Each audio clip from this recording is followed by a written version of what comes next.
Welcome back to Right Answers Mostly, a podcast on what you didn't learn in history class, but you really wanted to. My name's Claire Donald. My name's Tess Bellomo. Hello, Rammies. Good to see you again. Good day. It's better day than last week. Hey. And that's all you can ask for, really. It's a different vibe than last week, although there's still fear in the world. Yeah, well, that's always going to be true. Yeah, but we are in a better mood. We probably won't be crying this episode. Well, who knows? I actually had that thought today. I was like, should we tell them that there won't be tears? But you just never know with us. How many main feed episodes have we cried on? I've cried on the Roe v. Wade one. Yes. And last week. I cried. I think you cried during Stevie Nicks. Stevie Nicks and also Clara Bow I cried. God, maybe more than we think. Yeah. I mean, it is us. It was us. It was us. It was always us. No, but we're bringing the good vibes today, as we always try to do. Bringing the good vibes, recording on a Thursday, which can feel hopeful. Wow. We were like, Thursdays are the best days. And so we went to a happy hour a couple weeks ago, 2 weeks ago. Yeah. We let the Thursday vibes carry us too high. I'll tell you that. 4 martinis. Claire and I hadn't been out, just out on the town. Mm-hmm. And, we only went to 2 bars, but 4 martinis in your 30s is a death sentence. Well, it's actually insane. And we met up with her Bitcoin boo, and I'm sure he was just he was horrified, to put it lightly. We were, stomping down the street to where he was, hi. He was sober. Yeah. So that's always sobering. Yeah, it is definitely sobering. We won't be having that kind of night tonight. Mm-mm. It's 6 season. It's 6 season. I'm recovering, but now Claire is starting to come down with it. I know, but I'm just going to push through and know that we can make it. We always do make it. Yeah, we do. Sickness and in health, we ram. We ram. We ram till the end. This is our vows right here.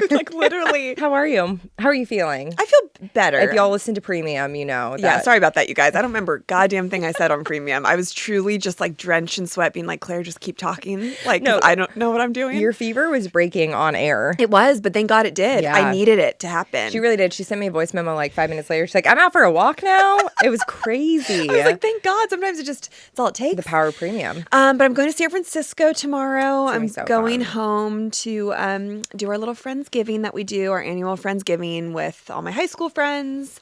And that will be fun. And that's all that's really going on with me. Oh, and then after, I'm going to my wedding location. You guys. To do a tasting of the food and drinks. That's the best part about wedding planning, I feel. I'm so excited. It's going to be the day after I get my endoscopy. Pray for me, Rammies. Endoscopy. You guys were so sweet for everyone being you're going to be all right. And thank you for sending your messages. No, we truly were texting each other. And we're the Rammies are really here for us right now. You guys just made me feel so much better. Yeah. Also, who knew that so many people have had this procedure? Well, some of the people that wrote in were I've had 3 or 4 of them. My God. I think once you start having tummy issues, they do like you to do it every year. Oh my God. So, hello, anesthesia. Hello, old friend. Hello. It is kind of interesting. You're just going to have a camera in your body. The thought of something going down your throat. Yeah. Is really tough. But we're going to do a milkshake after. We're going to do a milkshake, and then I get to go taste. Yeah, and we love that. So yeah, that's all that's going on with me. What's going on with you? I'm going to go home for Thanksgiving soon to Arkansas. I was just in Atlanta. It's actually my niece's first birthday today, so happy birthday, Birdie. Our little Scorpio queen. Our Scorpio queen. There's lots of Scorpios in my family, and we love that. We do. I'm trying to think there's any big update. My apartment's coming along, which I love. I have pillow covers coming from Etsy today, which I'm stoked about. All my picture frames from Anthropologie came in last night. And you got little lamps? I have some little lamps from Etsy. So it's just coming together slowly but surely. Come on over. I would love to. Well, you need to come over anyways because you need to see the updates. You haven't seen it with the couch and all that stuff. And that's true. I saw the couch. Oh yeah, in person? Yeah, when I came over for hats, I think. Oh, that's right. It looks so good. Well, speaking of hats, guys, if you ordered a hat on our second round, it will be here in December. Our merch man is out of town. Is our merch man Santa? It's Santa. Santa, he is in the busiest season right now, so we have to wait till December. He's making a list. Yeah. And he's checking it twice. But yeah, if you, there are still some hats left, I think. Yeah, I think there's there's a handful, but not many. Not many. So get on that. It's in our show notes. And as well, you can join Premium in our show notes where you get 3 bonus episodes a month. You get 1 history episode and 2 gossip episodes and the whole catalog.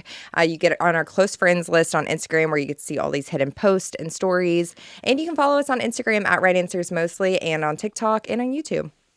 gorgeous, Claire. Housekeeping. Housekeeping, honey.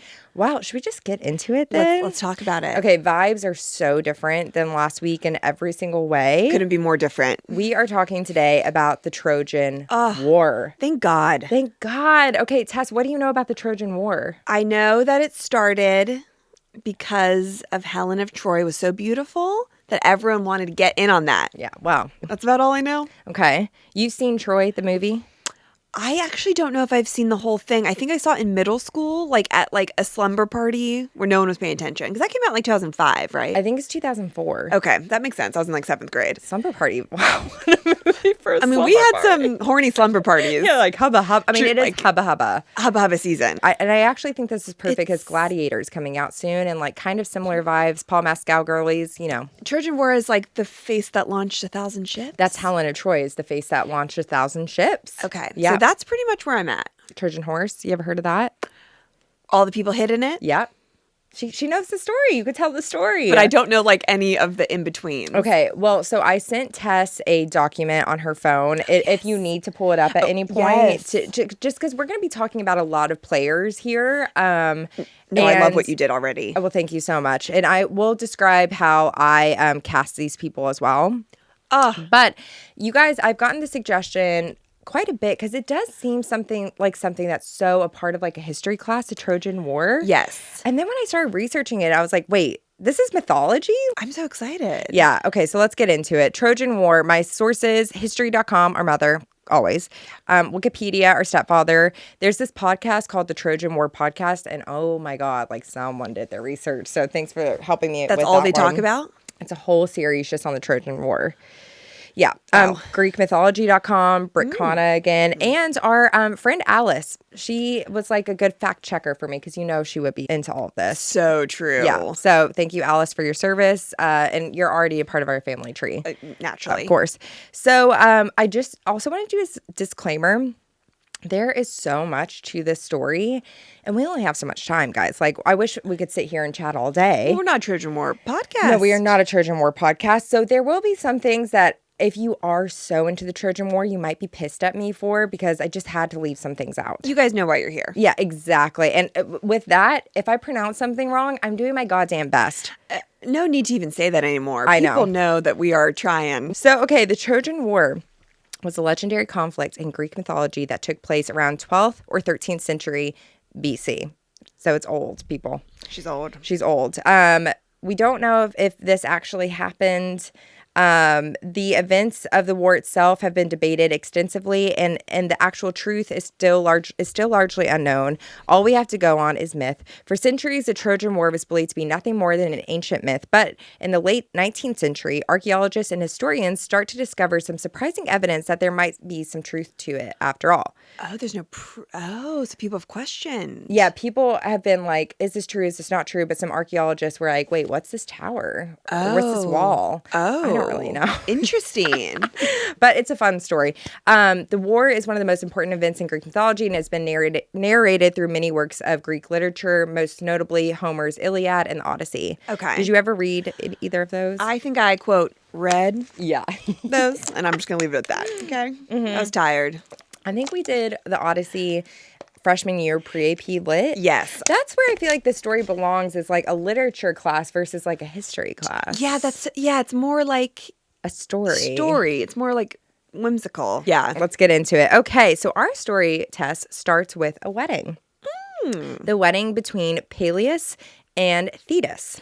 So Thetis was a sea nymph, and I cast her. Oh yes, let me look at my chart. As Halle Bailey, who is the modern day Little Mermaid, because she's a sea nymph, so she's not a mermaid, but she is a sea goddess. Oh, that's so good, Claire. Thank you so much. So Thetis is a sea goddess. She's immortal. She was the goddess of water, so she just got to like lay out all day and hang with the fish and have a great life. Ideal. So these sea nymphs were often depicted as beautiful maidens with pink-red skin and were said to live in harmony with the sea creatures. So now let's talk about Zeus. We all know Zeus. Sure do. Zeus is very zaddy vibes. Zaddy vibes. Yeah. He was hooking up with Thetis, and so was Poseidon. The god of the sea? The god of the sea. So both of them were like, wow. Well, yeah. Now, Zeus was married to Hera, which we will get to, but like, does that matter for Zeus? No. Doesn't matter for any man in history. Like, literally, exactly. Does marriage mean nothing to them? It's a tale as old as time. So both Poseidon and Zeus were into Thetis, but they both backed off when they hear a prophecy about Thetis, that she would have a son that would be greater than his father. And so then they were both like, well, I can't have a son with her. Can't have someone who's greater than me. Intimidated. Also, Zeus became the king of the gods by overthrowing his dad. So he's like, I can't possibly risk this and have my son overthrow me. Right. So we need to make sure that Thetis marries someone below her so that she doesn't create like an ultimate god. Okay. So then Zeus is like, Thetis, my girl, I'm actually going to hook you up with this guy Peleus. Peleus, I just Googled. This is perfect. I Googled perfect. Peleus actor and Sebastian Stan came up. Sebastian Stan, he has a darkness to him, doesn't he? He's so hot though. No, he is hot. Yes. But yeah, there's a darkness to him. So he's going to be Thetis. And so Zeus wanted to hook Thetis up with Peleus because Peleus was a mortal. Okay. So Zeus is like, if I hook Peleus up with Thetis, then they won't have a god son. And then it's not going to be more powerful. They can't procreate if it's mortal with a...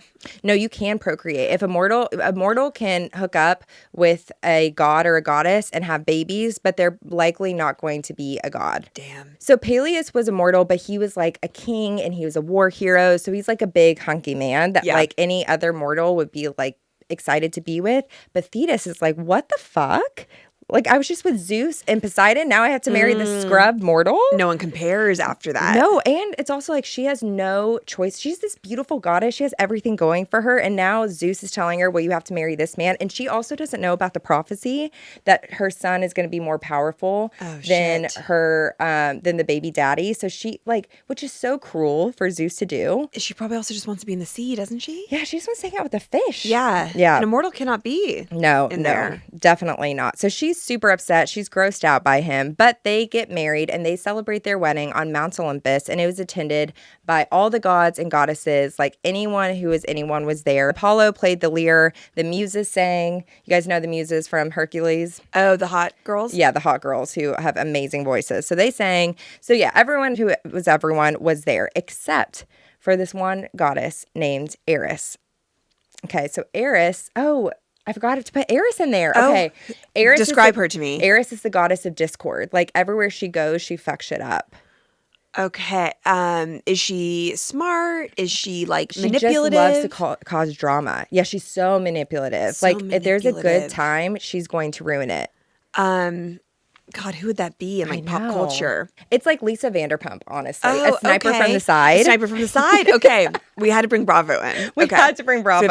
LVP, of course. Yes, is Eris. And so she wasn't invited because obviously it's like this gorgeous wedding and they're like, we don't want any problems here. You can't have bad energy during your day. No, but she was pissed about this. She was like, how dare you not invite me? So she crashes the party and she's like, who's afraid of little old me? Wow. So she had this apple and it was called the apple of discord. Okay. And on this apple, she inscribes to the fairest one. And so then she goes to the party. She's standing outside and she takes this apple and throws it into the party. And then there are 3 goddesses who are standing around and they find this apple. And it says, to the fairest one of them all. There was Hera, who is the goddess of marriage, women, family, and childbirth, which is Jennifer Garner. Mama. Mama. She is Mama. My Brentwood Mama. Yes. I asked Tess, I was like, who do you think of when you think of these people? Yes. So, she was also Zeus's wife. She was known for her vengeful nature, though, because Zeus would... I love it. Same. But Zeus would, like, go down to Earth and just, like, impregnate all these people. Disgusting. Disgusting. God. And she's like, please stop being like this. Yes. Like, stay up here with me. Exactly. And especially when she's, like, the goddess of marriage and such. There was Athena. She was the goddess of wisdom, war, and practical reason. She was Zeus's daughter. So this is like the kind of stuff where I'm like dying. So Athena is Zeus's daughter. She doesn't have a mom because there was no wisdom in the world before Athena, and Zeus had like a really terrible headache one day. And so he told one of his friends, he was like, will you take that axe and split my head open to make this headache stop? So he cuts his head open, pulls in and reaches out Athena, who's his daughter. Sure. it has to be real. It has to be. And then there was wisdom in the world. Right. And so Athena is the goddess of wisdom and war. And then the other goddess who was standing around this apple was Aphrodite. And I put Jessica Simpson's Christmas album as the picture. Stop it. Because Aphrodite is the Greek goddess of love, beauty, and sex. Oh my God. And there's no one more gorgeous. There is no one than the Jessica Simpson Christmas album. Oh, stop it. She is. It's everything. She's Aphrodite. Oh, also, we put Kate Winslet as Athena. Mama. Because she's so smart and she's strong. A warrior. Yeah. Yes. She can fuck you up. Yeah. So Aphrodite had unparalleled beauty. Like she had the razz. She had the charm. Everyone was like so sexually attracted to her. Who has played Aphrodite before? I don't know, actually. Has anyone ever like embodied her? I'm sure they were like, we can't touch that. I mean, it's a hard one to do. Like, yeah. So her power was attraction and she would guide people together to like hook up and love each other. And her son was Eros, which is where erotic comes from, the Greek word eros. Oh. And her son was, and also in Roman times, when it was translated, her son was Cupid. Oh, that's cute. That is cute. And then obviously we know aphrodisiac comes from Aphrodite. Oysters, exactly. So these three goddesses, Hera, Aphrodite, and Athena, were standing around when this apple drops down to the party that says to the fairest. So this is that's what Snow White is based off of? Maybe. Because that's take the apple to the fairest of them all. Exactly. Okay. So they see this apple and they're like, huh, what is this? They read it to the fairest one. And each one is like, oh, well, this apple is for me. Someone left this narcissism. Apple for me. So it must be for me. So they start fighting over it and they're like, all right, fine. Zeus, who do you think is the fairest of them all? Don't ask questions you don't want the answer to. Okay. We've all done something like that. Okay, we have Zeus's wife, Zeus's daughter, and then probably someone Zeus's that he's like hooked up with. Literally. So Zeus is like, please don't do this to me. Who'd he say? Well, he's like, I know if I make this decision, it's just going to be trouble. So I'm not going to make this decision. He's like, I'm going to punt this off to a mortal. Classic male deflecting. Can't even deal with conflict. He's like, I cannot handle this conflict at all. But that would be tough for a mother and daughter to have to then like deal with. I mean, him choosing one, you know. He was like, you know who will make a better choice of this? Just a normal dude. So he calls over his friend Hermes. And Hermes is the blue guy in Hercules with the little feathers on his feet. Yes. He's the god of like, he's this messenger god. Like he can zip down from the god worlds and the human worlds like so fast. Love. So he moves around the world really quickly. He asks a bunch of kings like, hey, do you want to be the judge of this beauty contest? And they were all like, no, because we know that whoever we don't pick is going to curse our kingdom. We could never do this. Fair. So then he finds this little shepherd man, who's this hot little shepherd man. He's like, you seem plain. Oh, he was hot? He was apparently, Tess, like one of the hottest people in the Bronze Age. But he was short king? No. Did I say short king? You said little. Oh, I was like a hot little like thing. L-I-L. Got it. Yes. Okay. And that little shepherd, the little shepherd was Paris, who is played by Orlando Bloom. Hot. A young Orlando Bloom, my God. And so Paris was the shepherd. He was known to be very honest and fair. So Hermes was like, you'll do the trick. He zooms back up to Mount Olympus and he's like, come on, girls, I found our guy. Okay. So they go down to Earth and they meet Paris on Mount Ida. And they approach Paris and they're like, hey, Paris. We have a job for you. We have a job for you. And I'm sure Paris is like, holy shit, I can't believe my luck. It's literally like the judges in Drop Dead Gorgeous. Yes, exactly. Just like, how did I get here and why am I doing this? Exactly. So they're standing there before him. Who do you think's the most fair? Who's the hottest? And Paris is like, honestly, all of y'all are gorgeous. Yeah, that's not what we asked. Yeah, exactly. Okay. So then Athena was like, Paris, sweetie, if you choose me, I'm going to make you a war king. I'm going to make you legendary if you choose me. He's like, okay, that sounds pretty good. And then Hera goes up to him and she's like, Paris, honey, if you choose me, I'm going to give you the power. You can rule over Europe and Asia. And he's like, not too shabby. Not too bad. And then Aphrodite goes up to him. She's like, who knows what I'm going to say? Well, she's like, I'm going to suck your dick for as long as you can imagine. I mean, like, essentially, she was like, Paris, if you choose me, I will get you the hottest woman in the entire world. And Paris is immediately like, that. Wow. And that is the story of men, isn't it? That's all you really need to know. I'm like, this is one of the oldest stories in history. And I'm so sorry to be graphic, but it's just... It's like We need to bring it there today. men will always choose blowjobs. Like, Of course. I'm sorry. Clip that. Sorry to my mother. No, I mean, listen, we all know. Yeah. We all know it's a tale as old as time. And that is what he chose. And so he was like, Aphrodite, you are the hottest. You're the fairest. I choose you. Of course, we all saw that one coming. And see why we have complexes about the way that we look? Like, literally. It's like, I could make you the most powerful person in the world. Like, nah. I can make you a war hero. Nah. I give you a hot woman. Yes. Yes. So he chooses Aphrodite. And Aphrodite is like, great choice. Okay, now that you chose me, I have a little secret for you. You're not actually just a shepherd. You're a prince of a city called Troy. Yeah. So your parents had you as a baby, and then they had this prophecy that you were going to fuck shit up and be the downfall of Troy. So they wanted you killed. Yeah. So they sent Paris away, but the guy who was supposed to kill him couldn't do it and left him out there. And then a shepherd found him and raised him. Wow. Yes. Kind of like the story of Superman, isn't it? I don't know. Is that the story? Is it Superman like he was found as a baby in a little under some trucks or something? I'm like, under some trucks. And then he lifts it. Guys, Right answers mostly. tell me if I'm wrong. I say Tell me yes if I'm to right. that. Yeah. So yes, Superman, Paris. Okay. That's like the only The similarity that prophecy. they have. Taylor Swift's The Prophecy. Listen, Taylor is such a Trojan War girl if I've ever heard She one. like thinks that she is of course. Helen. I Helen. think. Like I think she like relates to Helen. I think so too. She's like, so here's the game plan. I'm going to go out into the world and I'm going to find you the hottest woman. Okay. But it would be a lot easier if you were a prince versus a shepherd. Like, listen, I am a goddess and I will make her love you. Sure. But it's just going to look better on paper. So I need you to go back to Troy. Don't worry about it. You're going to show up and your family's going to be like, it's like you never left. Okay. So he's like, this is great. And also Aphrodite's taking her little sidekick son, Cupid, which I kind of pictured them like Lucille Bluth and I was literally that he's just like, okay. He's like, who the fuck is this? Literally. That's their game plan. Oh, she's also like, when you do see a woman that you want it to be her, say my name 3 times, kind of like Beetlejuice. I'll arrive. I'll make the magic happen. Wow. Yeah. And you can only use it once? Yeah, it's only, she was like, I'm not going to give you every woman. Right. You have to like decide who is like the hottest. Yeah. And God. you'll know. She's like, That'd you'll be so know. tough. Oh, wow. You'll know when you see her. Damn.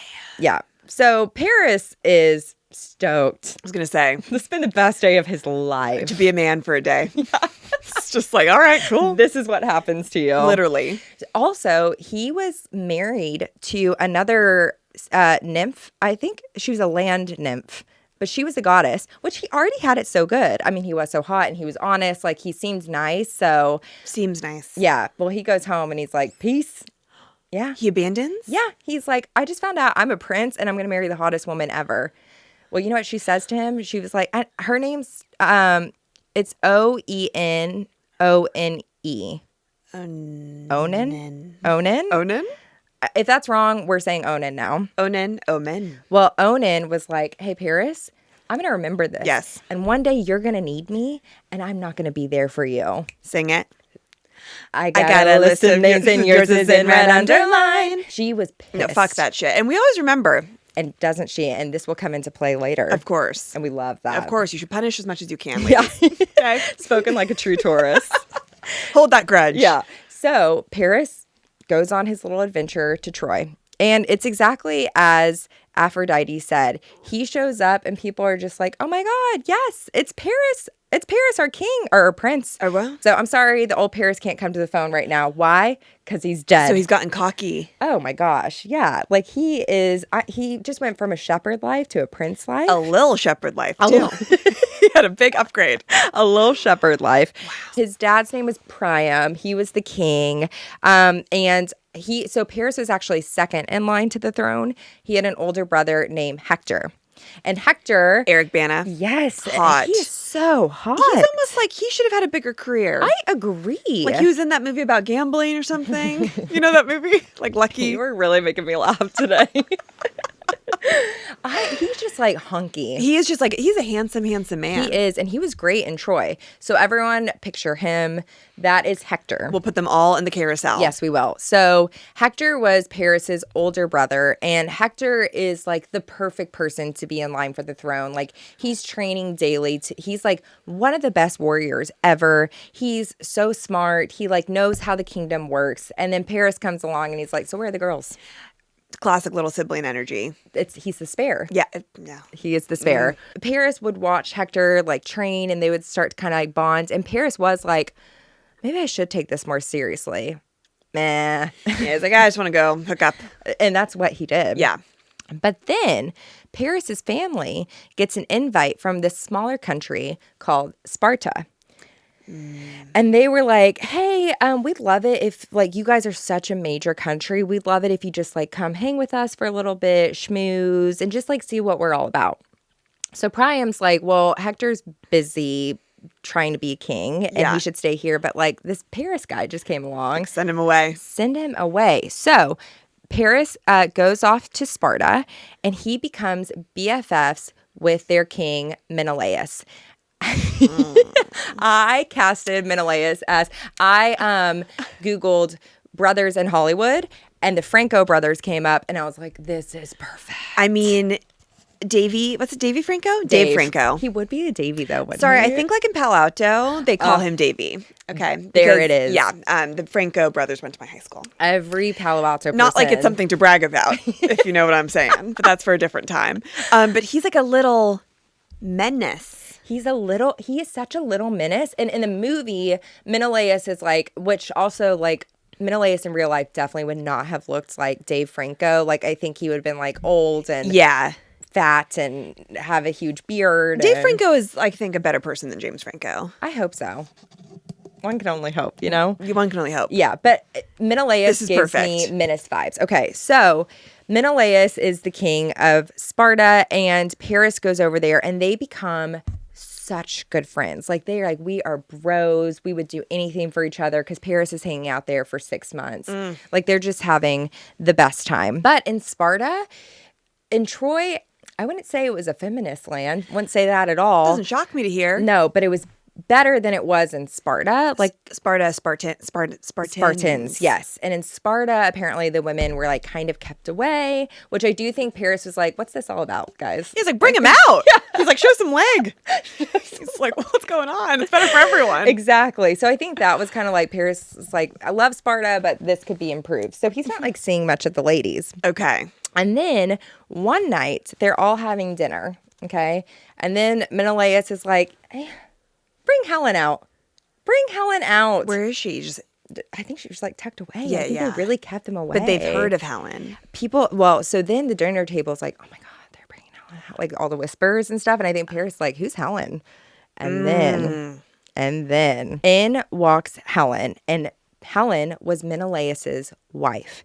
And Paris is like, holy shit, that is the most gorgeous woman I've ever seen in my entire life. He's like, that's the one. It's like Aphrodite, Aphrodite. Exactly, Tess. Exactly. Wow, what a gorgeous woman. And so Helen in the movie Troy is played by Diane Kruger. I think that's such good casting because there's this like gentleness about her, but she kind of has sharp features too that you're like, whoa, that's like uncommon beauty. Exactly. And like there's so much like gold brown eyeliner around her eyes that make her blue eyes just like pop. Oh my God. Helen is it. But let's talk about Helen for a moment and her backstory, shall we? Yeah. Prepared to be upset, Tess. Prepared to be upset. Oh no. So Helen was the daughter of this woman named Leda. And that's a pretty name. Isn't that so pretty? How do you spell that? Leda. That's so pretty. Stunning.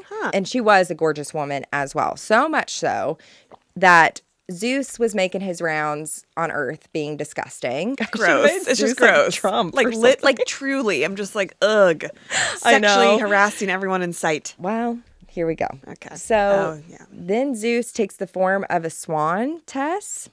It was Leda's wedding day to Tyndaris, was who she was engaged to.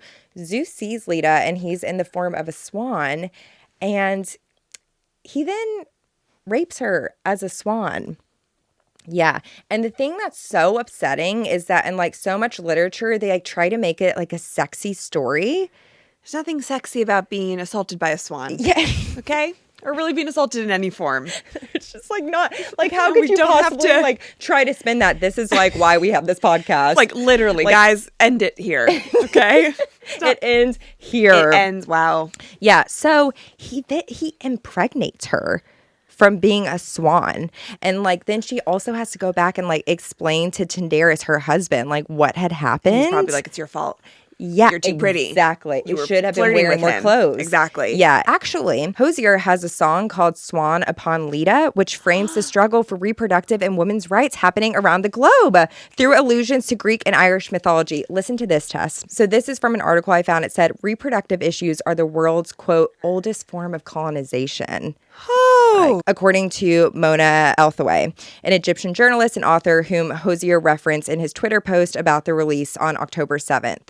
And this is what he said about recording Swan Upon Leda. We were tracking Swan Upon Leda in the studio when the news came through of Roe v. Wade being overturned. I felt there was an opportunity to offer some show of solidarity, Hosier wrote. He is our liberal king. This is more what we need right now. He is one of the men that we said that we would feel safe in, like a straight celebrity that we would feel safe in a room with. Because he does more than bare minimum. He's actually creating like art about it. Exactly. Speaking about it. And he is such a fairy man, like Greek mythology man. Like he's like a nymph. He is, and women love that. Truly. Women, me likey. Likey. So I've heard that song Swan Upon Leda, and then when I heard her name, I was like, oh my God, put it all together. That's amazing. Hosier be a Rammy. Wow, of course. Should we be so lucky? Is he single? Great question. He's on Raya though, right? That's what we hear. We're doing our work, people. We're doing what we can. So, okay, that's Swan Upon Leda. So then Leda becomes pregnant. 9 months later, she lays 2 eggs. Ah! Oh. It's always tough. And she has 4 children from the 2 eggs. And the youngest child was Helen. So Helen's dad was Zeus and her mom. Actually, I think she laid 2 eggs. 2 of the kids were Tyndareus and Leda's kids, and then 2 of the kids were Zeus and Leda's kids. Are they human? They are human, though. They are mortal. But they have a god. They have the god as their daddy. I might really hate that I said daddy. It's okay. It's okay. I'm just trying to like process. No, I it. understand. This woman just laid an egg. It's a lot to go through. She laid 2. So this is Helen. And then Helen was so gorgeous when she was younger that her dad, Tyndareus, well, I guess kind of like her stepdad, Tyndareus, realized like how valuable Helen would be. Yeah. So because of her beauty. So Tyndareus sent a message across the Bronze Age world. And he was like, hey, guys. My daughter's about to turn 14. Oh, God. It's not like it's so, you have to laugh because it's so disgusting and horrible. He's like, I'm going to have a bidding war for who wants to marry her. Trash. So 50 creepy gross men all show up with gifts and bribes to win over Tyndareus and get him to let them marry Helen. And then Tyndareus is like, oh, I didn't realize like all of you guys were going to show up and you're all warlords. So this is going to get a little tricky. Yeah. It's going to be a little dangerous. I don't want to piss anyone off, so I actually don't know who to pick. And so then Odysseus, his friend, steps in. And Odysseus, who did I cast him as? Oh, Leo. Oh, Leo! Thank you for this. Because I asked Tess, I was like, who's like a really smart celebrity? That and all like a little toxic. Yeah, well, I mean, of course. But Leo is smart, man. There's not one man in this story that I'm like, hey, you were great. No. You know? Of course not. No. Think about anyone. Yeah. That we've ever covered. Except for, like, we have an exception. Our sweet angels, our gay men. Yeah, and that's literally the only men that we've covered that we're like, you're good. That's about it. Yeah.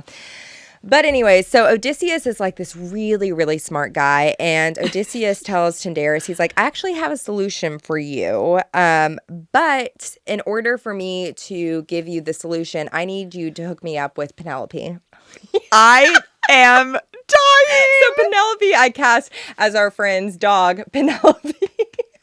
I didn't go this far down when I first sent because I wanted to keep being shocked. So Yes. each one is like more and more shocking. Oh, I love that. So Odysseus was like, I want to marry Penelope. Queen. If you can hook me up, then I'll give you a solution. And then Tyndareus is like, you're the first person to ever say that about Penelope. So like, no problem. I will hook you guys up, which is not the case for our Penelope. No, because Penelope's very desirable. Of course. And she's like, has the raz. We'll post a picture of our dog Penelope and you guys will see. Of course. So no problem. So then Odysseus is like, okay, listen, Here's what you're going to do. You're going to force all 50 suitors to make a secret oath. Bring them together, make them swear that whichever man gets Helen, the other 49 warlords have to promise to protect Helen and that marriage no matter what. So if anything happens, like they're all going to come and protect you. So then they don't end up killing each other or trying to steal her because the other ones are going to be trying to protect her. You have to do these kind of things in war. It's but like, I'm also like, how are you going to get anyone to agree to that? So they do like some weird horse ceremony where they like wash their hands in the blood of horses. And I think they were all like, fine, I'll agree to this because like hopefully I get to be the one that marries Helen. Well, here's to hoping. Yeah. So they all do that. They agree. Yeah, we'll protect her at all cost. And then Tyndareus is like, all right, let's draw straws.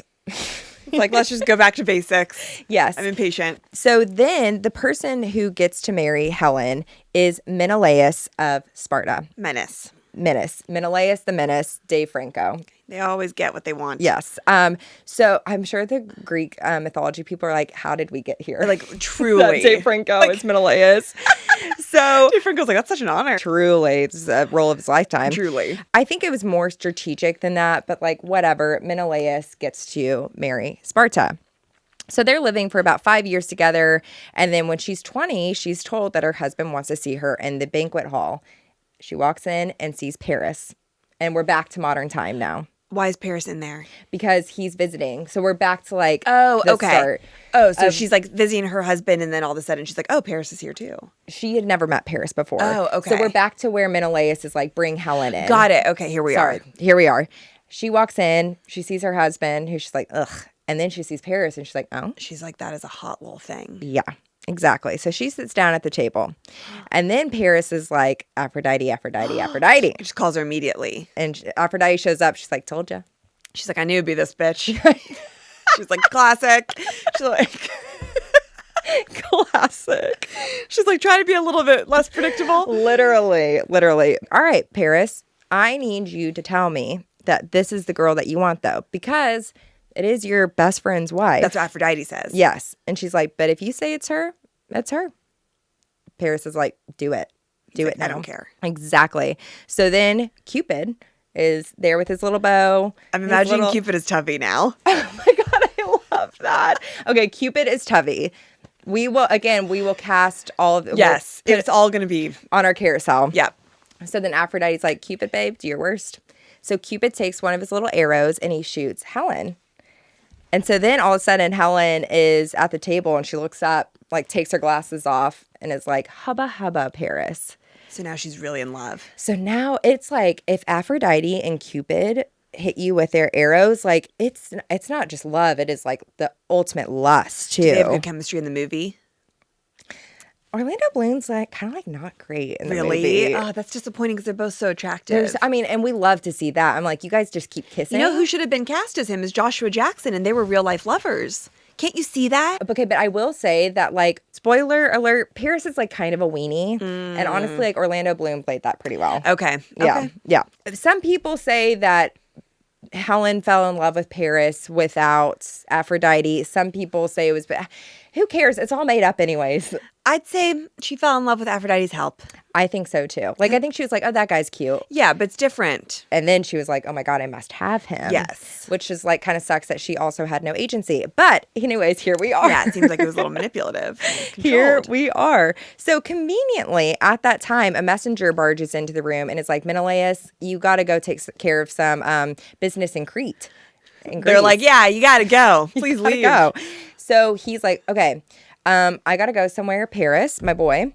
I'm going to let you take care of my city and my woman. Keep an eye on her. Keep an eye on my city. He's like, I'll take care of her. All right. You got that right, sister. Yeah, don't worry about it. So then Menelaus goes off, and then Paris and Helen waste no time. They loot Sparta's treasury. They take all the money, and then they leave and head for the city of Troy. Oh, so now they're going back to Troy. Now they're going. He's like, come back to my home. He's like, let me show you off. It's like, God damn it. Truly. So then Menelaus rolls up 3 days later and he's like, what I miss?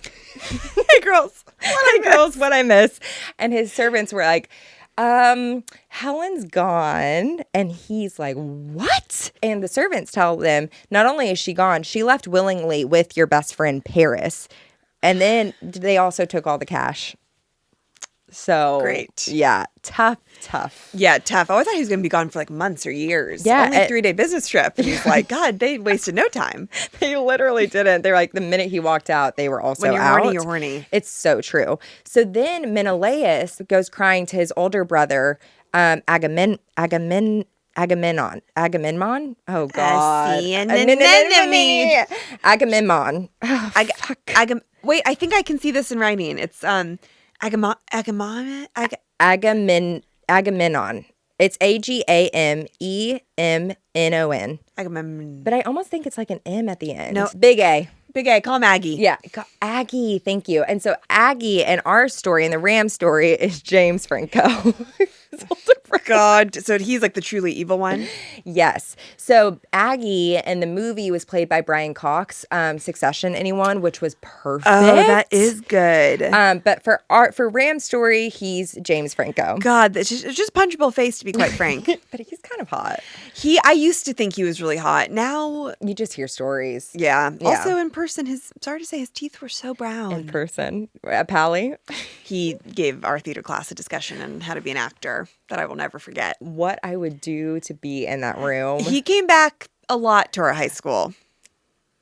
Yikes. A lot. But were you also in high school where you're like, he's going to fall in love with me? This is when we were in sophomore year. It's like cruel to do to kids. He had just come out in Spider-Man. All of us like got like ready that day. Like I had like braces and I was like putting on like extra makeup. And we're like, I was like sitting front row being like, he's going to think I'm hot. And he compared being an actor to being on the Titanic. Stop. And I was like, he's my soulmate. I was dreaming about him for nights after. Like I was just like, I thought I was in love with him. I mean, that's torturous to do. Torturous. I'll post a picture of us together. Oh my God, perfect. We'll post it on the carousel. Wow, this carousel is going to be iconic. This might be one of our best Our carousels. best carousels. Follow us at Right Answers mostly. Truly. Okay, so we've got Aggie as James Franco. So then Menelaus goes to Aggie and he's like, I'm so upset. My best friend just left with my girl. And Agamemnon or Aggie is like, okay, wait a second. Does anyone know that she left willingly yet? And Menelaus is like, no one knows except The stories for me. we tell ourselves to feel less heartbroken. Yes. But he was like, no one knows yet. And then Aggie's like, this is good. This is good because we have this oath that everyone's going to come protect Helen if something were to happen to her. They don't need to know that she left willingly. We're going to tell everyone that this little Paris is just Lil in our story. He's little. This little Paris stole Helen. We're going to get all 50 warriors, create this huge war, and then we're going to take Troy for ourselves. Damn. So he's using that as like leverage. Exactly. And Aggie doesn't really care about Helen. Do they ever? Do they ever? It's about power. Exactly. It's about control. So he's like, you need to tell everyone that she was stolen. Damn. Yep. So meanwhile, she's just getting getting hers. like split screen. We can only hope. I'm sure that they were having like crazy sex. I feel like, especially with Aphrodite's help. I mean, Yeah, exactly. Everyone just take a moment for yourself. So then Menelaus calls up the other 49 warlords and he's like, you'll never believe it, but something actually did happen to Helen. And this is like 5 years ago. So I'm sure they were like, are we really keeping to that oath? yeah. But then they might also feel like they have purpose, right? Like, do you think that they're like, oh, like I think I'd be like, they're you got the losery? girl and now I have to go fight for you No, and leave that's my true. family. And, like, die for you. Losery. Yeah, exactly. So I'm sure they were like, ugh. So all the warriors show up except for two. The first one was Odysseus, Leonardo DiCaprio in our story. He does not show up. He's the guy who married Penelope. So Odysseus was smart as hell. He's like one of the best warriors there was. So the Greeks are Menelaus and Aggie. They need Odysseus. Like they can't just go off without need his him. power. Yes. So they are like, where the hell is he? We got to go find him.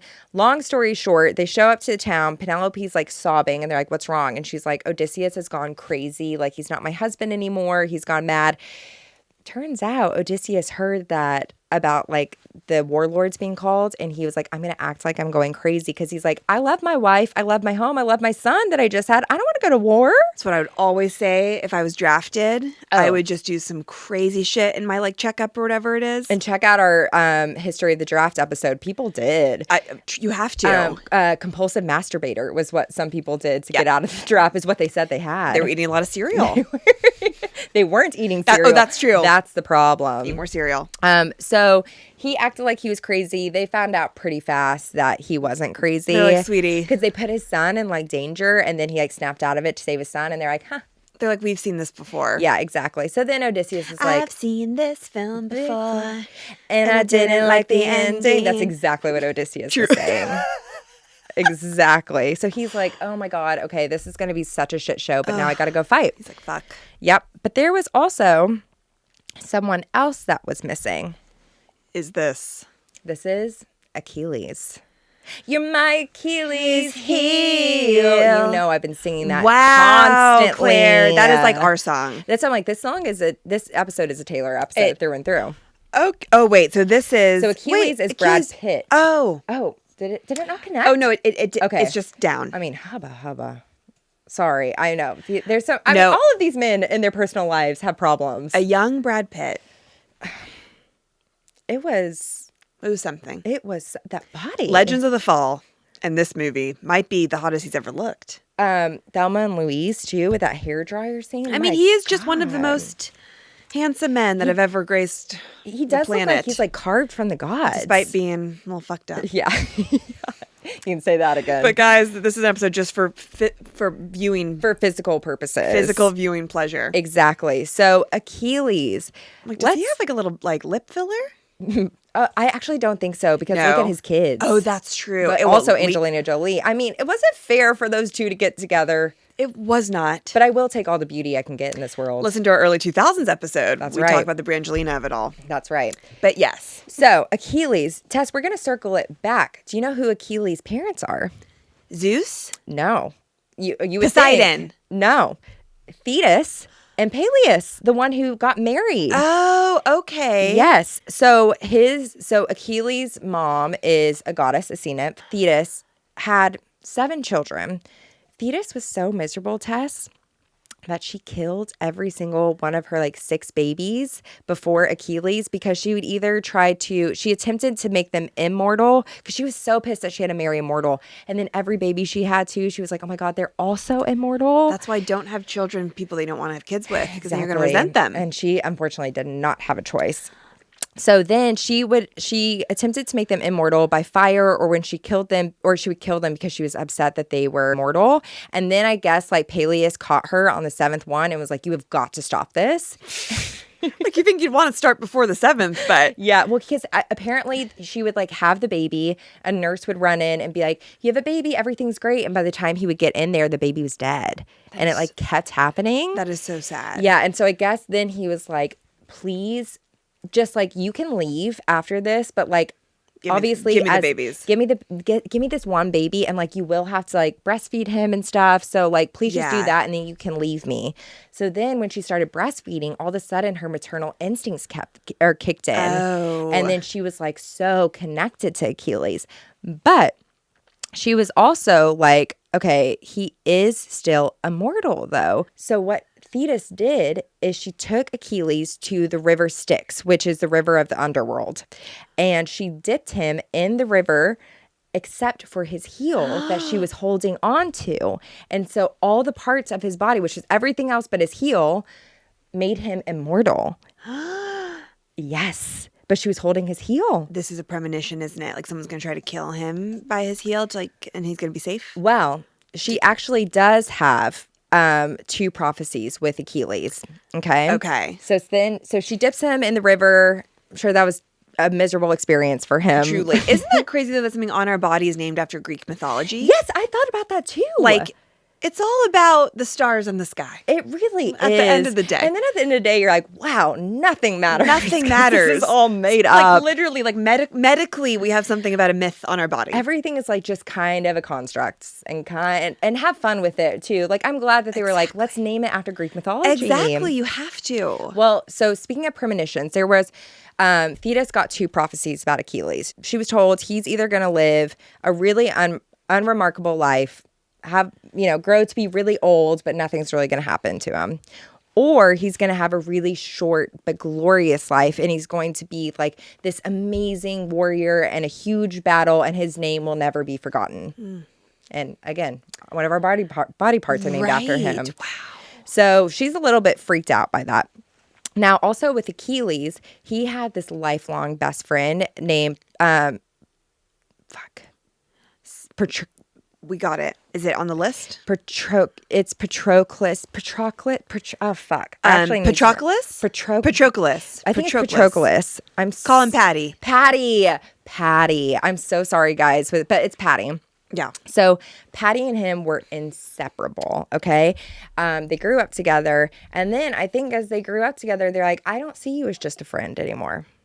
Oh, they were gay. And Queer like, kings. Queer kings, for sure. In the movie? Not in the movie, though, which is such a bummer. It's Guys, like, come on. Of course, it's 2004, and Brad Pitt was probably like, I'm not doing it. It's not in my pay. I'm not doing it. Yeah, no, they definitely did not touch that in 2004. But there's been like, there's this book called The Song of Achilles, and it's actually about like their relationship. Wow. And they had like this deep love for each other. Love. Yeah, same. They were inseparable. But then one time, Thetis catches Achilles and Patty kissing, and she freaks out. And she's like, this cannot happen. And so she sends... God, but everyone is gay. Everybody's especially during gay. this time. Like, everyone's just like drinking. And especially the warriors. Half human, half nymph or whatever. Like, everyone's hooking up. Like, why not? Wait, does nymphomaniac come from nymphs? Great What's question. Is that when you have sex with dead people? Yeah. But that's kind of like... It's not human. Or it is human, but not like alive. Right. Great question. Do your homework. Tell us where the word nymphomaniac comes up. Have fun with those Google searches. Who thought we'd get here? Yeah.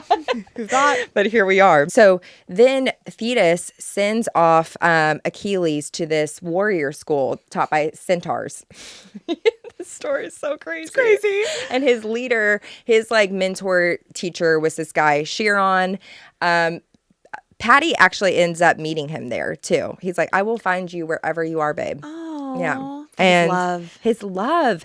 And this is where Achilles trains to be the ultimate fighter. Like, they are warrior kings, and Patty is in on it as well. He learns everything he needs to know. And then Thetis hears that this war is starting, and so she's like, all right, I got to protect Achilles because I don't want him to be a warrior. I just want him to live a long, boring life. So she sends him off to this one kingdom, and she dresses him up as a daughter and is like, will you watch my daughter? So now Achilles is in drag. Also, drag has been around since Forever. The beginning of time. And she's like, you hide out here, so they're never going to find you. Also, Patty is just like, we'll never separate. But then Odysseus comes to this town, and he's dressing up like a jewelry merchant, and the girlies and Achilles are all standing around.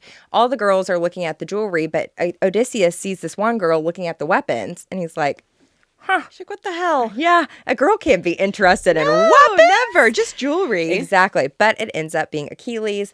Odysseus is like, hey, there's this war happening. We need you. You know how like men always go up to things and like tap on like objects, be like, what is this? Like, that's probably what gave him away. Yeah. Just being like, what's this made out of? It's like, is this oak or cherry? Yeah. Yeah. Right here. Exactly. So then Achilles finds out about the war, and he's like, oh, actually, I'd really like to fight in that. Oh, okay. So him and Patty are off to fight in the Trojan War. They're off to Troy. Also, Achilles is like, I don't want to look like a coward. No, of course. Yeah. I mean, at this time also, like, that's tough for the image. Yeah, exactly. So the Greeks go out to pursue Helen. It's 1,000 ships. This is the face that launched 1,000 ships. Their journey took 5 days to go to Troy.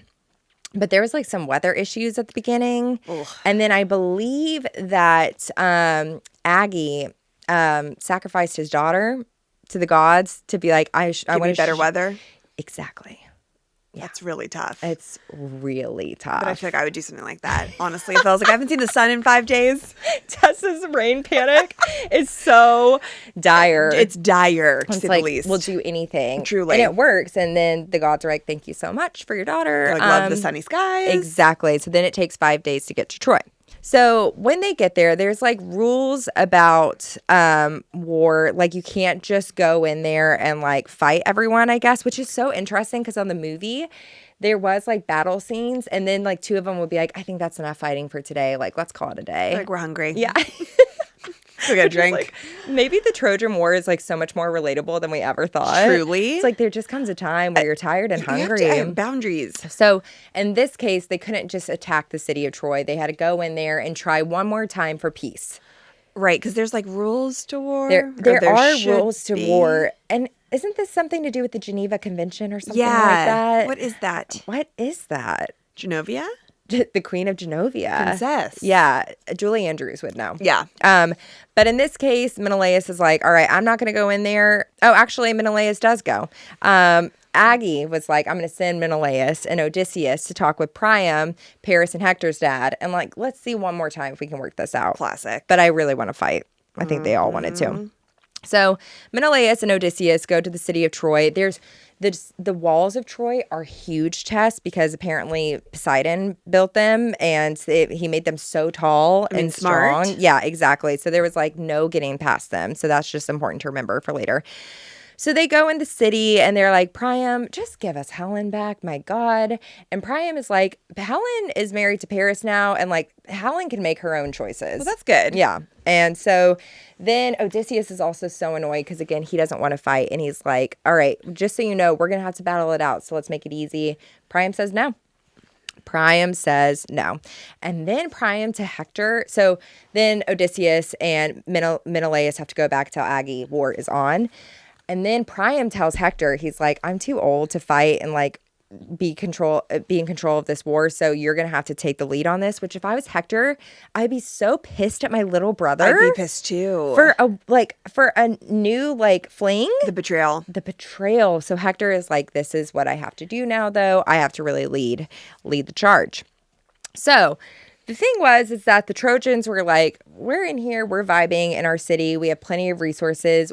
They're on a beach, so we're just going to make them wait it out. Yeah. And the thing is that the Greeks were kind of like, we're also just going to make them wait it out because we have boats that we can go back and forth to get our resources. Eventually, they're going to run out of food and such like that. So also, the Greeks have about 100,000 soldiers. Troy has about 75,000. Okay. So yeah, we're just going to wait it out. They end up waiting, Tess, 10 years. 10 years. Oh my God. Literally, Odysseus is like, I knew this would happen. That's crazy. Crazy. So during this 10 years, Achilles is hopping around, leading separate armies to raid lands of Trojan allies. Oh. He's making himself useful. He ravaged the country around Troy and took 12 cities. While they're doing this, it's like, it's just a terrible time to be a woman. They're just like, everyone's just getting like captured. Attacked. Exactly. And so one time this priest shows up and he's like, you captured my daughter and I want her back. And Aggie is like, no, I'm not giving you your daughter back. And the priest is like, you're going to regret this. And so he talks with the god Apollo. Apollo ends up putting a plague on the camp. So everyone has food poisoning or something like that again. So then Aggie's like, okay, you can have your daughter back. I've learned. I'm just going to take Achilles. I'm just like, it sounds so awful to be like sex slave, but that's like literally what this woman was. Oh, God. Yeah. And her name was Briseis, Briseis. And she's played by Rose Byrne in the movie. Queen. Gorgeous. We love her. Well, this really pisses Achilles off. And so Achilles is like, fuck you. I'm not going to fight for you anymore. And also, I'm the best warrior, so good luck with that. He also gets so mad that he like storms off to the sea and he calls for his mom. And he's like, you'll never believe what he did to me.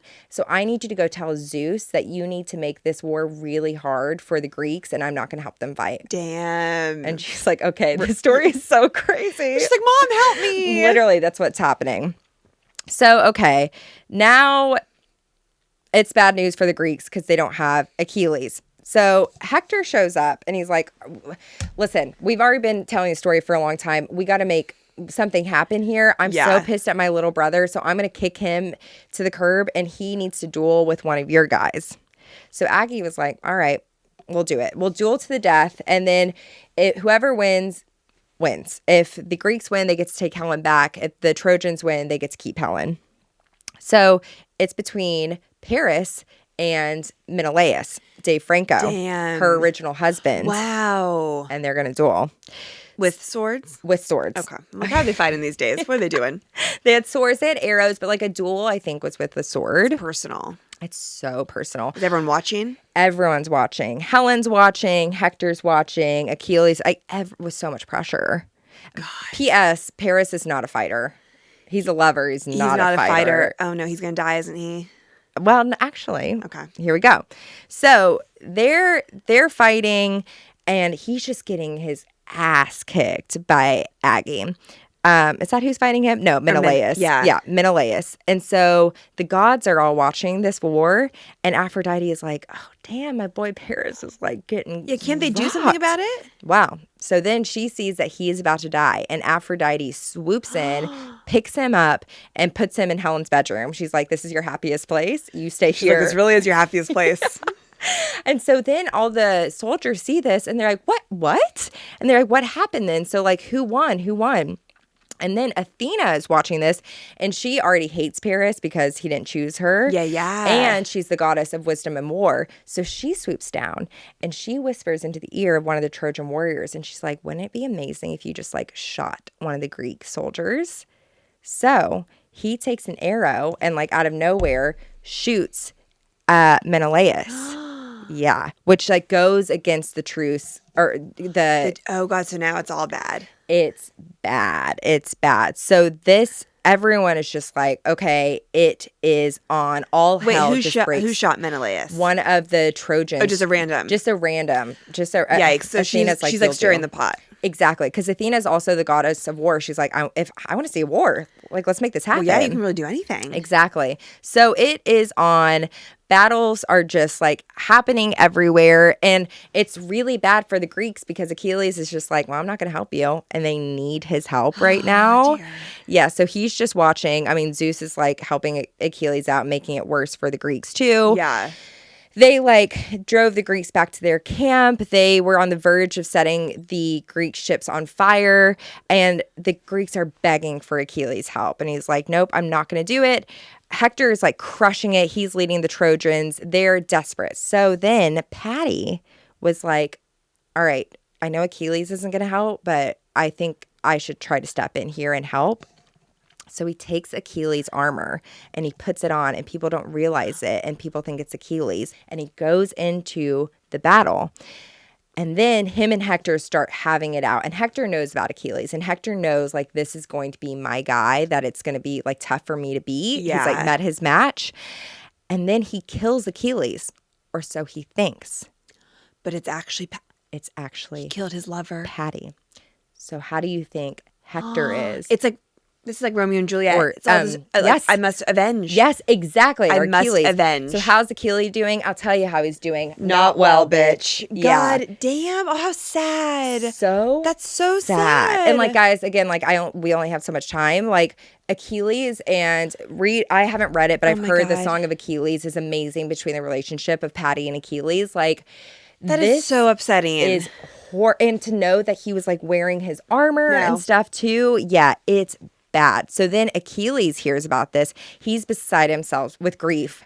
And this is where I've got a list of names, and yours is in red underline. Hector. I mean, at this point, Paris is dead. Hector. Or Hector. Yeah. Paris is like, what? He's like, I'm still up in this room fucking my girl. Just having sex during this whole thing.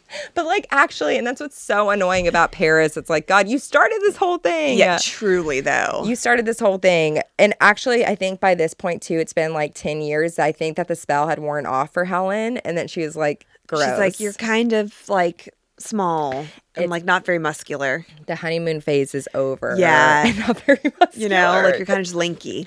Totally.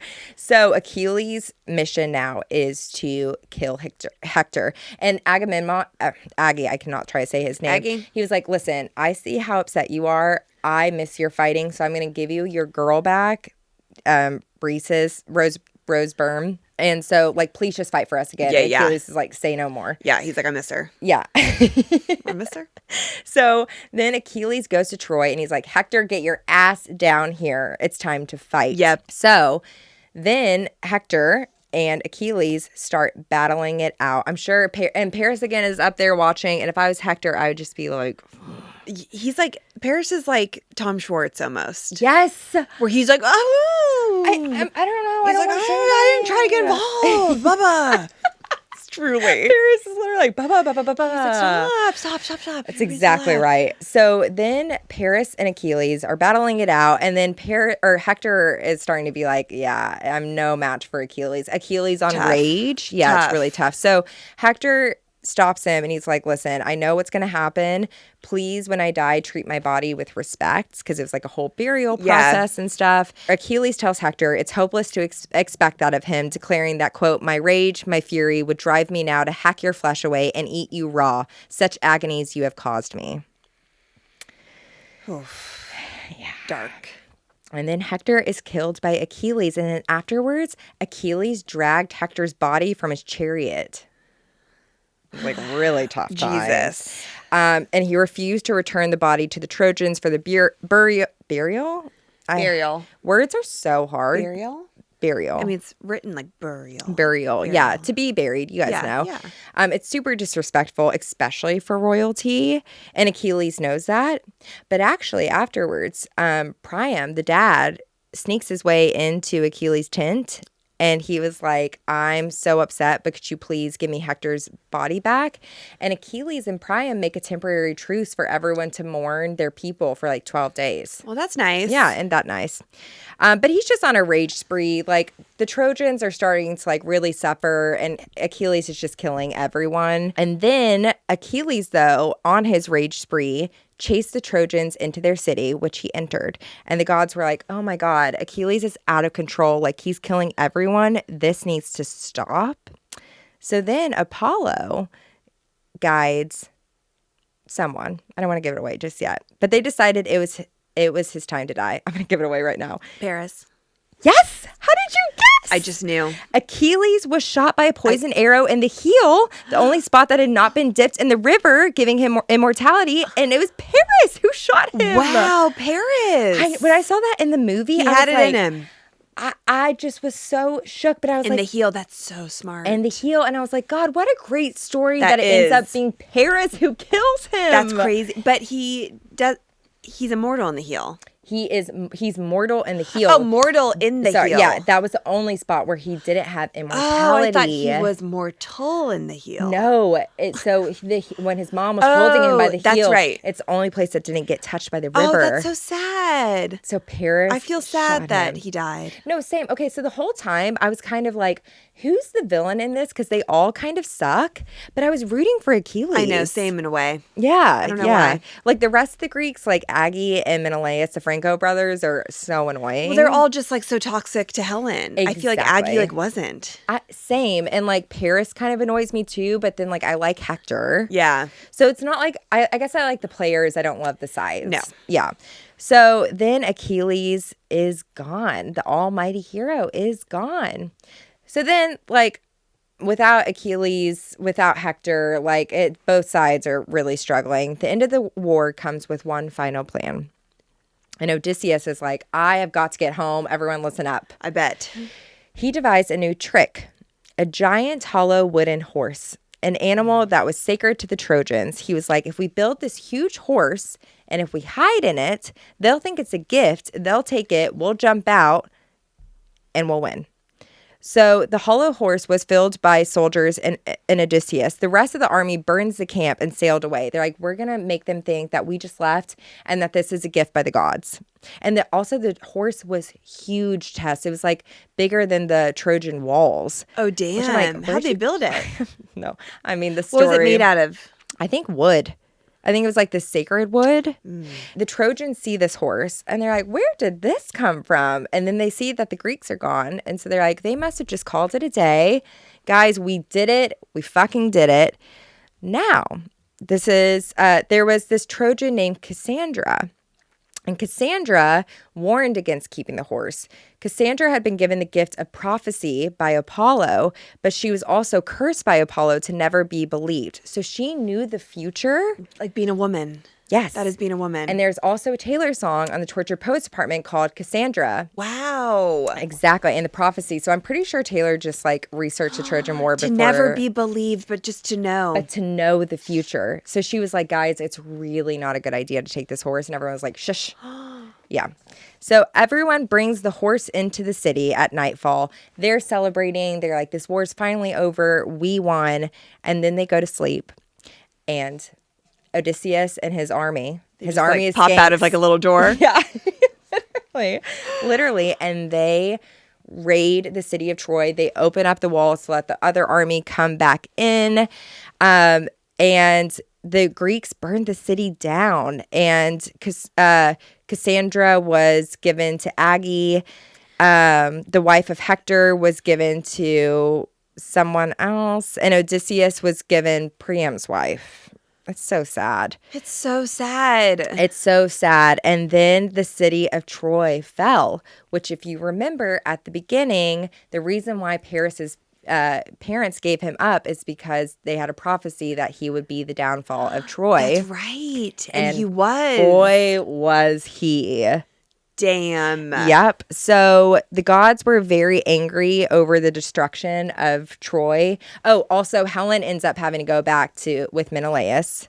Oh, Jesus, after all of that. Yep. Oh, and Paris. So Paris gets shot by an arrow, and he somehow makes it home to his first wife. And he was like, you have to save me. You're the only one who can save me. And she was like, rotten hell. Amazing. Oh, my God. She's literally Brittany Cartwright. Rotten hell.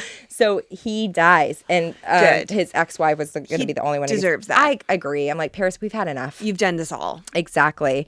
So the gods were pissed about the destruction of Troy and all of that. So they make the journey home for the Greeks like really terrible, and they end up like killing most of them. I believe most died except for Odysseus. And then the Odyssey is about Odysseus's 10-year journey back home. That's right. Yes. Okay. And so that is what it is about.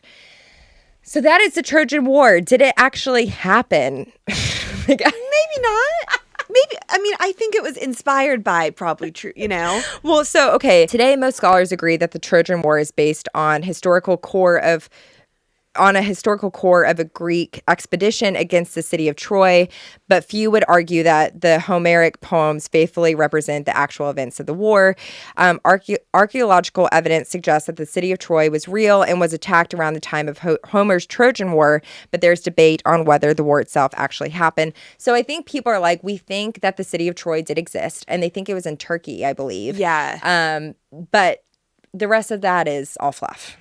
Which, like, makes sense. Makes sense. You know, it's like there's war. There's always been wars. Yes. People holding women captive and trying to control them. Tales old as time. And that is the Trojan War. Done, Claire. That was a hefty one. I'm so impressed that you could remember all of those names and keep the timeline straight. Like, crazy. This one I've been researching for a long time. And like I said, I mean, this is probably such a long episode, and it could literally be, I mean, a whole podcast series. There's things I left out. Incredible. It's so fun. Oh, good. I'm glad. Loved it. I hope you guys had fun. I had fun researching. That was amazing. That we needed that. I'm tired. We needed it. I bet. Claire's literally been researching this for a month. It's been so long. And I kept texting her and be like, you're totally fine. You have time. And I'm like, God damn, now I see why you needed a month. At first I was like, oh, there's not much to this. And I was like, oh my God, what did I open? That was so fun. Oh, good. I hope that you guys had fun. This is definitely like a very history. This is a perfect Ram episode where it's like something so historical, and it's like, it's for the girlies. It's for the girlies. It's like the Trojan War is for the girls, though. There's so much drama and like sexiness. Yeah, a bunch of hot men, hot women. Well, and that's what's like the Gladiator. Get your girls and go watch the Gladiator, because like how fun was that going to be? Now I'm like, I'd like to see it. Same. I'm like, Paul Mescal, show me them thighs. We should go. I agree. We should go next week. I love that. Guys, if you love this episode, please share it on your social and tag us at Right Answers Mostly. Subscribe on Spotify and Apple Podcasts. Leave a review. We need a new review. Yeah, we do. We'd love one. Say how much you love this episode. Exactly. Share with your friends, and we love you, and we'll see you next week. Actually, next week is premium. Next week is premium. Claire's going to be doing another historical episodes. You want to get on that. I got to get on researching on that. And then the week after, I believe we have a re-release. Yep. And then we're going to do a couple fun episodes for December. And our last episode before winter break for a few weeks will be December 16th. We're going to Ask Us Anything. It'll be so fun. And then your girls are going to enjoy the holidays and take some time off. And then we'll be back. Of course. We always are. We always are. We love you guys. Have a great day. Bye-bye. Bye.